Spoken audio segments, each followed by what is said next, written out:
Charlotte Winters turned the page, her eyes roving over the lines until she finished the last line of the chapter and set her book aside with a sigh of contentment. She stretched out on the couch, arching her back and wiggling her toes, as she realized she hadn't moved for the better part of an hour, so caught up in her book as she'd been.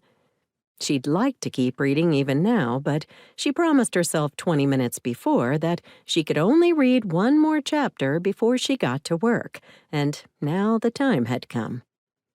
But first, she thought, still stretching out and staring at the ceiling, I think a snack is in order. Rolling off the couch, she padded across the scarred wooden floor of her old house into the kitchen, her stocking-clad feet quiet. Pulling open the refrigerator door, she surveyed its contents, searching for something that looked appetizing. She finally settled on making a mini charcuterie board for herself, and for the next few minutes busied herself with arranging a few mini pickles, some olives, cheese cubes, and artisan crackers on a plate. Then she poured herself a glass of wine to go with it.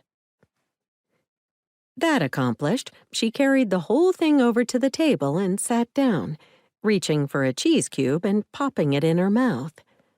As she chewed, she thought about the task ahead. Since she had volunteered to host Thanksgiving for all of her friends, it was time to get down to business and get to planning and preparing.